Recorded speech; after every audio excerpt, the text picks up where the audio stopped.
सत्संग जी, प्रेम से कहना कि मैं तो सेवा के कार्य में जा रहा हूँ, तो उसका भी ख्याल मैंने ही रखना है, वो भी एक सेवा है। सदगुरु माता जी अक्सर एक बात कहते हैं कि एक एक कार्य जो इस जीवन में रहते हुए हम कर रहे हैं, निरंकार को उसमें शामिल कर लें, निरंकार के एहसास के साथ जुड़ जाएं, तो हर कार्य सेवा। अगर बच्चे को पढ़ा रहे हैं अपने, तो उसमें भी निरंकार का रूप देखें तो उसको पढ़ाना भी सेवा है। तो जीवन का हर रिश्ता, हर पहलू सेवा रूप बन सकता है। निरंकार का एहसास कर लें तो वो भी भक्ति का अंग बन जाता है। ऐसा जीवन हम जी सकते हैं।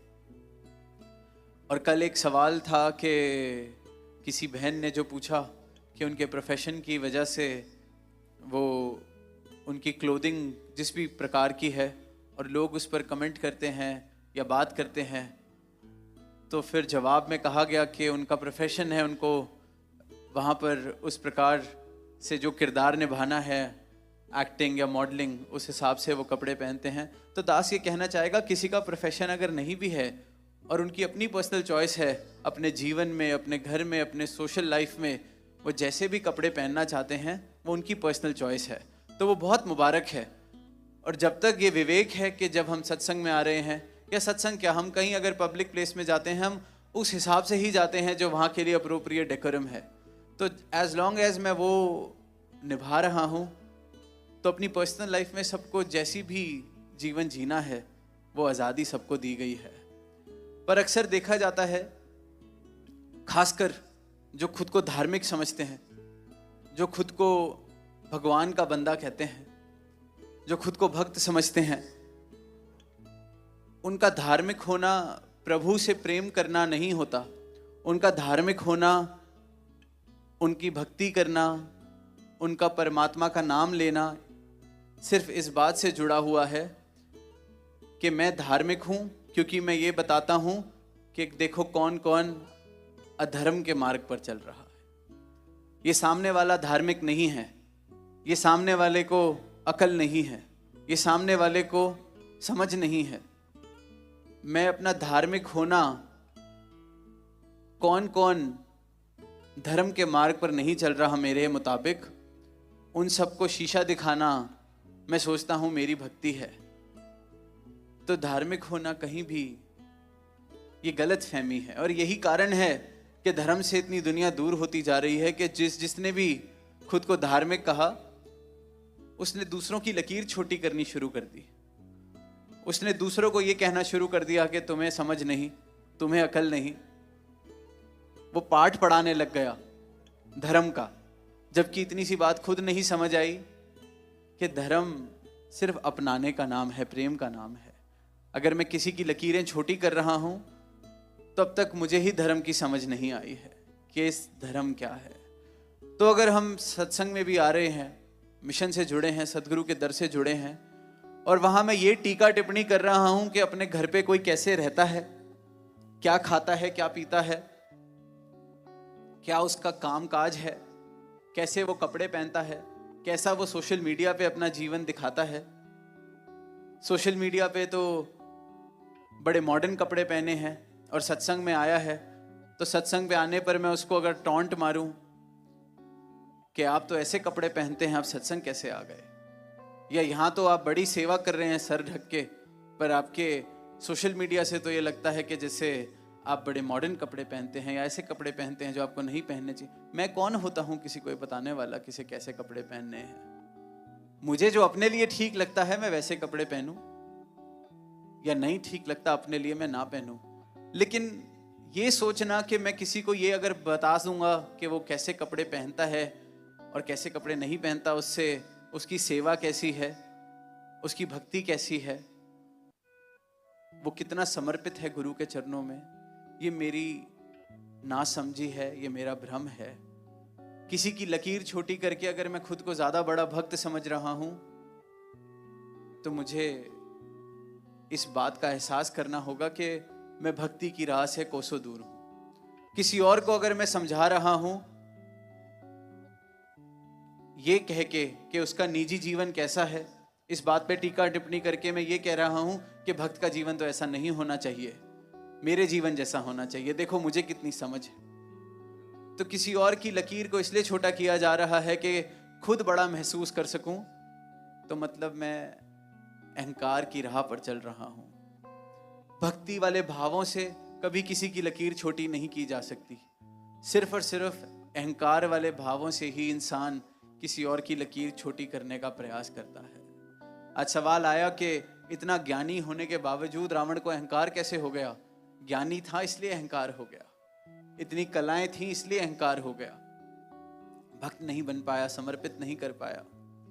तो मुझे अगर लगता है कि मैं शीशा दिखाने वाला बन जाऊंगा ताकि बाकी सबको समझ आए कि वो कितने पीछे हैं भक्ति में मुझसे, तो मैं भक्ति की राह पर नहीं, मैं अहंकार वाली राह पर चल रहा हूं। तो जब कभी मन में इस बात से खुशी मिलने लगे, इस बात का आनंद आने लगे, इस बात में स्वाद आने लगे कि मैंने किसी और को बताया कि वो कैसे मुझसे पीछे है या नीचे है, तो ये समझ लें, खुद को याद दिला लें, चेतन हो जाएं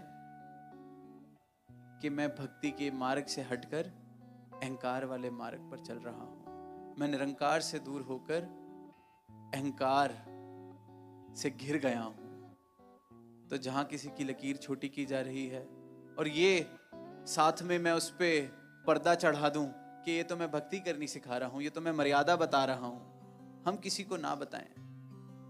जब तक जिस स्थान पर हम सत्संग करने आ रहे हैं वहां की मर्यादा बनाए रख रहा है हर इंसान, तो उसके निजी जीवन में वो जैसा है उस बात पर यह टिप्पणी करने का मुझे कोई हक नहीं कि उसकी भक्ति कितनी है कितनी नहीं।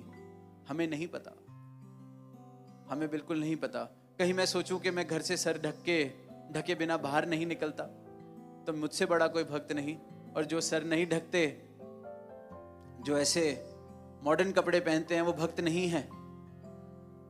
तो मैं बहुत बहुत बहुत भ्रम में हूं। हो सकता है कि वो महापुरुष का गुरु के चरणों में प्यार प्रीत मुझसे भी न जाने कितनी परिपक्व हो, कितनी भी और बढ़ चढ़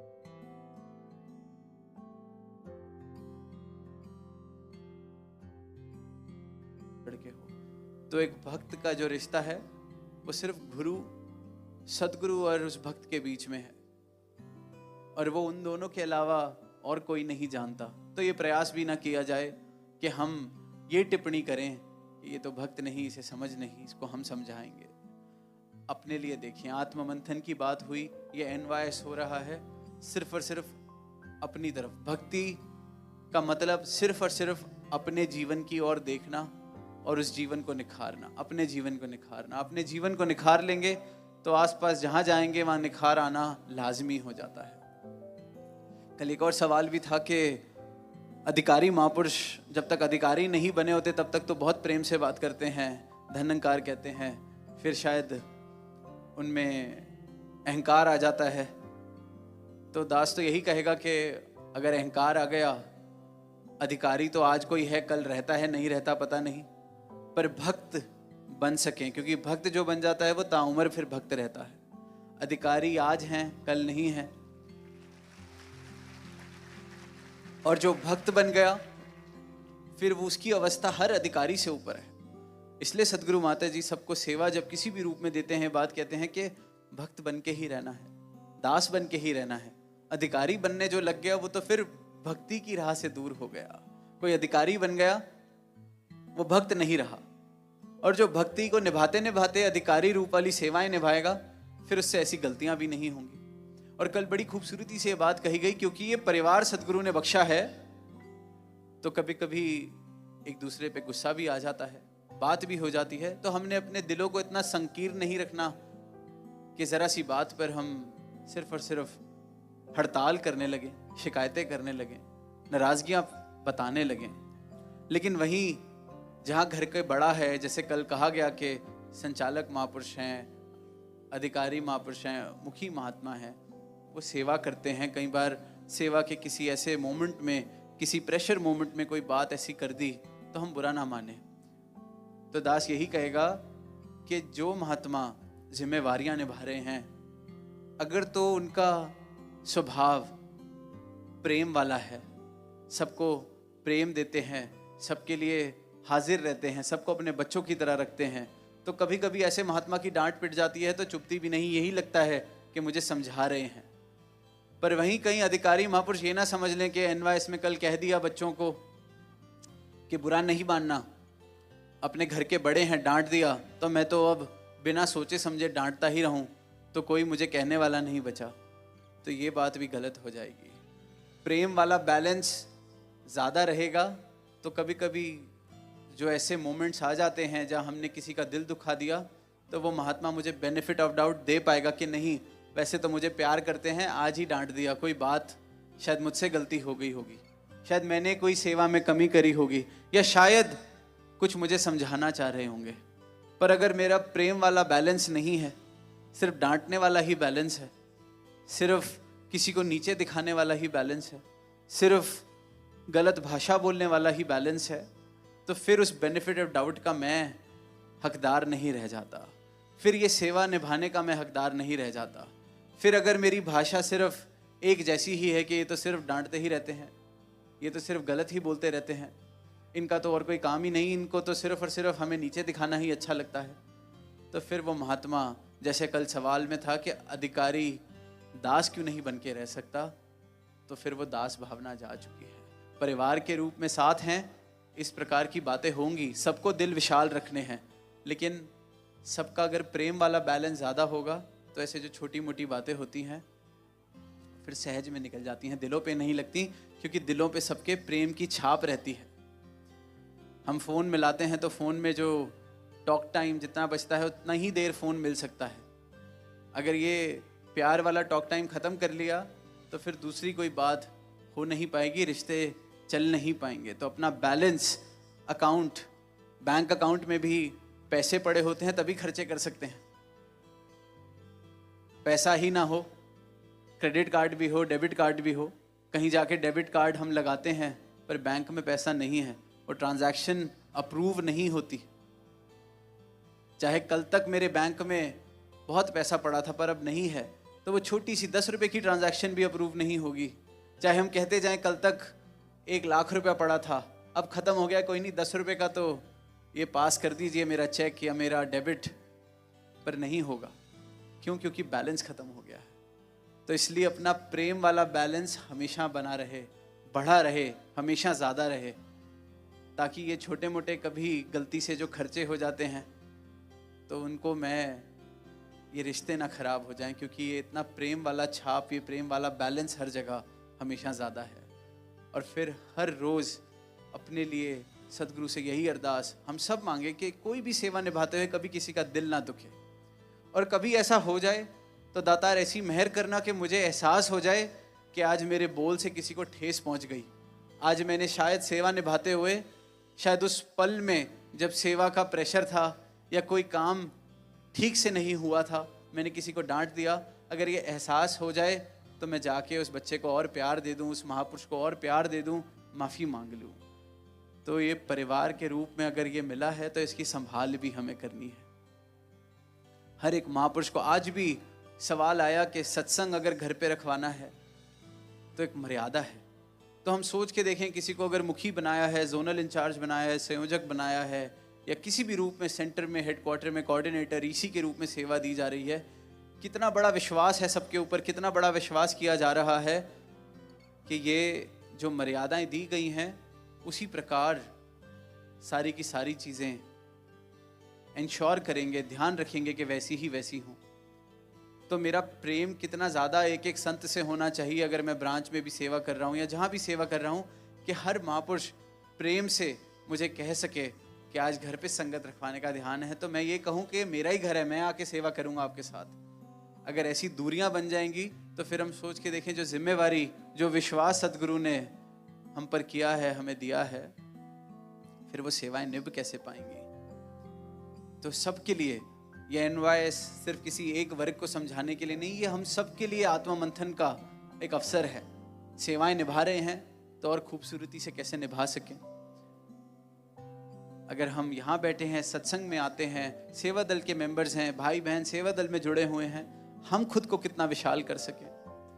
प्रेम से अपने अधिकारी से बात कर लें कि महापुरुषों आपकी भाषा अगर थोड़ी अच्छी हो जाए, तो कितना अच्छा हो जाएगा। जैसे घर पे बात करते हैं वैसे बात कर लें, सीधा कंप्लेंट या हड़ताल करने की जगह। तो भाव सिर्फ इतना ही कि जिन जिन को जिम्मेवारियां मिली हैं, जो जो किसी भी रूप में सेवाएं निभा रहे हैं, तो उनका ये कर्तव्य भी बनता है, जिम्मेवारी भी बनती है कि हर रूप में दास भावना के साथ सदगुरु के बताए हुए जो दिशा निर्देश आते हैं, गाइडलाइंस आती हैं, उनके अनुसार भक्त बन के अपनी सारी सेवाएं निभाई जाएं।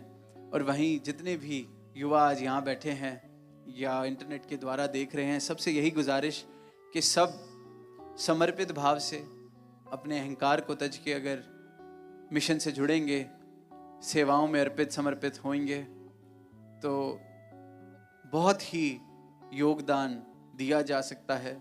सदगुरु के इस ब्रह्म ज्ञान को दुनिया के कोने कोने तक पहुंचाया जा सकता है, और वो पहुंचना ही है।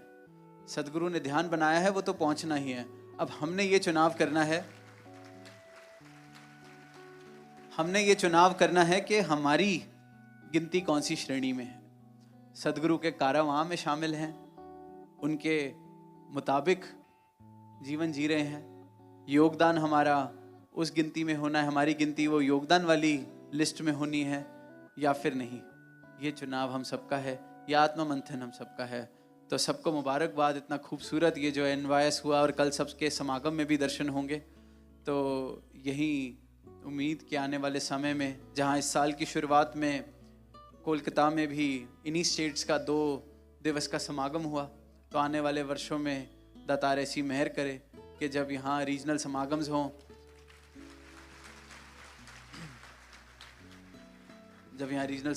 हों, बड़े बड़े समागम हों, तो ऐसा रूप बने कि लगे कि तो समालखा जितना बड़ा समागम यहाँ भी हो रहा है।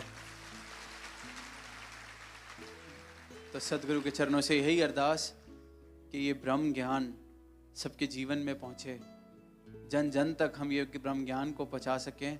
और वो जो कल भी पढ़ा कि बी द मैसेज, खुद ये संदेश, ये मेरा जीवन ही सदगुरु का संदेश हो। किसी को ये कहना ही ना पड़े कि सदगुरु का संदेश क्या है, मेरा जीवन ही सदगुरु का संदेश बन जाए। प्रेम से कहना।